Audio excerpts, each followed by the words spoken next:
എന്നോട് അവർ വന്നിട്ട് പറഞ്ഞു, ചേച്ചി RLV കോളേജിൽ ഒരു സംഗമം നടക്കുന്നുണ്ട്, അതായത് ഭിന്നശേഷിക്കാരായിട്ടുള്ളവരുടെ. അപ്പോൾ അതിനകത്ത് ആൾക്കാരെ സ്വയം തൊഴിൽ പഠിപ്പിക്കുന്നുണ്ട്. അപ്പോൾ ചേച്ചി വരണം, ചേച്ചിനെ ഞങ്ങൾ കൊണ്ടുപോകും. അപ്പോൾ ഞാൻ സത്യം പറഞ്ഞാൽ ഞാൻ അതുവരെ ആളുകളെ ഫേസ് ചെയ്യാൻ കുറച്ച് ബുദ്ധിമുട്ടുള്ള കൂട്ടത്തിലായിരുന്നു. കാരണം ഇങ്ങനെ 5-8 വർഷങ്ങളായിട്ട് നമ്മൾ പുറത്തൊന്നും ഇറങ്ങാതെ ജോലി ചെയ്യുന്ന പറഞ്ഞാൽ കാറ്ററിംഗ് ജോലിയൊക്കെ ചെയ്തതും ഒരു വീട്ടിൽ തന്നെ അവിടെ തന്നെയാണ്. ആരുമായിട്ട് അത്ര കോണ്ടാക്റ്റ് ഒന്നും ഇല്ലാത്ത രീതിയിലായിരുന്നു ചെയ്തുകൊണ്ട് പോയിരുന്നത്. അപ്പോൾ എനിക്കത് പറഞ്ഞപ്പോൾ എനിക്കൊരു വിഷമം, മറ്റുള്ളവരെങ്ങനെ ഞാൻ ഫേസ് ചെയ്യും. അപ്പോൾ ഞാൻ പറഞ്ഞു ഞാൻ വരുന്നില്ല, എനിക്ക് ബുദ്ധിമുട്ടാണ്. അത് തന്നെയല്ല, എനിക്ക് അങ്ങനെ വയ്യ, ഞാൻ അതിൽ നിന്ന് ഒഴിയാൻ വേണ്ടി ഞാൻ പറഞ്ഞു എനിക്ക് പനിയാണ്, എനിക്ക് വയ്യ എന്നൊക്കെ പറഞ്ഞു.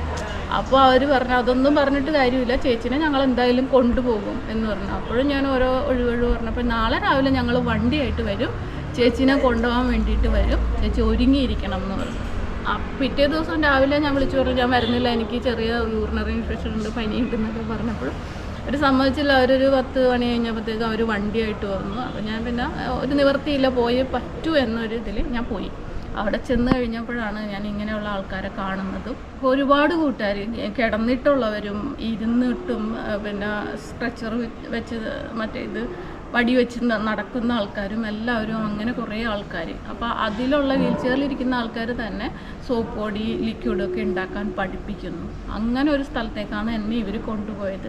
അങ്ങനെയാണ് ഞാൻ ശരിക്കും പറഞ്ഞാൽ പുറത്തേക്ക് ഇറങ്ങണം എന്നുള്ളൊരു ആ ഒരു ഇതിലേക്ക് വന്നത്. മറ്റുള്ളവരെ കാണണം, ഇങ്ങനെയുള്ള പരിപാടികൾക്കൊക്കെ പോകണം എന്നൊക്കെ ഒരു തോന്നൽ ആ പാലിറ്റീവ് കെയറുകാരാണ് എന്നെ ശരിക്കും പറഞ്ഞാൽ പുറത്തേക്ക് ഇറക്കാൻ ഒരു ശ്രമം നടത്തുകയും ആ ശ്രമത്തിൽ പിന്നെ എനിക്ക് ബുദ്ധിമുട്ട് തോന്നിയില്ല. ഞാൻ ഇങ്ങനെയുള്ള പരിപാടികളൊക്കെ വരുമ്പോൾ പിന്നെ പോകാൻ തുടങ്ങി. പിന്നെ ഞാൻ പോയത് വേറൊരു വീട്ടിലേക്കാണ്. കാരണം 1 വർഷം കഴിഞ്ഞപ്പോൾ ആ വാടക വീട് ഒഴിയണമല്ലോ, ഒഴിഞ്ഞു. അടുത്ത വേറെ ഞങ്ങൾ കാക്കനാട് ഒരു കൊല്ലംകുടി എന്ന് പറഞ്ഞ സ്ഥലത്താണ് പിന്നെ ഒരു വീട് വാടകയ്ക്കായിട്ട് പോയത്. അവിടെ ചെന്നപ്പോഴും അവിടെയും നമുക്കിങ്ങനെ ആരും അധികം പരിചയക്കാരൊന്നുമില്ല, ആ പരിസരത്ത് നമുക്കാരെയും പരിചയമൊന്നുമില്ല. അവിടെ ചെന്നു ആരൊക്കെയോ പറഞ്ഞു ഒരു പാലിറ്റീവ് കെയർ കാക്കനാട് ഉള്ള മുനിസിപ്പാലിറ്റിയിൽ നിന്ന് ഒരു പാലിറ്റീവ് കെയർ ഞങ്ങളെ കാണാൻ വന്നു.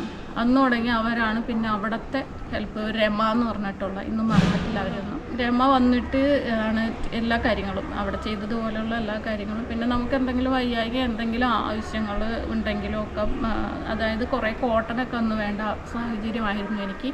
അതെല്ലാം അവരോട് പറഞ്ഞു കഴിഞ്ഞാൽ ഡ്രസ്സിങ് പാഡും അതും എല്ലാം അവർ നമ്മുടെ സമയത്ത് അവർക്ക് വരുന്ന സമയം അല്ലെങ്കിൽ അവനെ വിട്ടാൽ മതി ചേച്ചി ഞങ്ങൾ കൊടുത്തു വിടാന്നൊക്കെ പറഞ്ഞിട്ട് അങ്ങനെയെല്ലാം ചെയ്തുകൊണ്ടിരുന്നു. അതും അവിടത്തെയും പാലിറ്റീവ് കെയർ ഭയങ്കര. അവിടെ വെച്ചിട്ട് പിന്നെ എനിക്ക് ഡിസബിലിറ്റി സർട്ടിഫിക്കറ്റ് ഇല്ലായിരുന്നു. ഞാൻ പിന്നെ പെൻഷൻ്റെ കാര്യം അതൊന്നും എനിക്കങ്ങനെ അറിയത്തില്ലായിരുന്നു. അവിടെ നിന്ന് അതിന് വേണ്ടിയിട്ട് പാലിറ്റീവ് കെയർ മാത്രമല്ല അവിടുത്തെ കൗൺസിലറും എന്നെ ഒരുപാട് സഹായിച്ചു.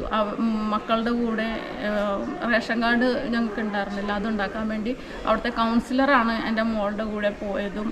ആദ്യം മോൾ ഒറ്റയ്ക്ക് പോയിട്ട് അവിടെ വില്ലേജിലും അവിടെ ഇവിടെയൊക്കെ നടന്നിട്ടൊന്നും ശരിയായില്ല. അതിനുശേഷം കൗൺസിലറാണ് മോളുടെ കൂടെ പോയിട്ട് റേഷൻ കാർഡ് ഉണ്ടാക്കിയത്. അവർ തന്നെ പറഞ്ഞ് പാലിറ്റീവ് കെയറുകാരെ കൊണ്ട് ഇത് എല്ലാം ചെയ്യിപ്പിച്ചു. അവിടെ വലിയൊരു സപ്പോർട്ടാണ് എനിക്ക്. നല്ല രീതിയിൽ ഞാൻ ആ വീട്ടിൽ നിന്ന് അവിടെ 1 വർഷമായിരുന്നു, ആ ഒരു വർഷം അവിടെ നിന്ന് വരുന്നത് വരെ എനിക്ക് ശരിക്കും പറഞ്ഞാൽ നല്ല സപ്പോർട്ടായിരുന്നു അവർ.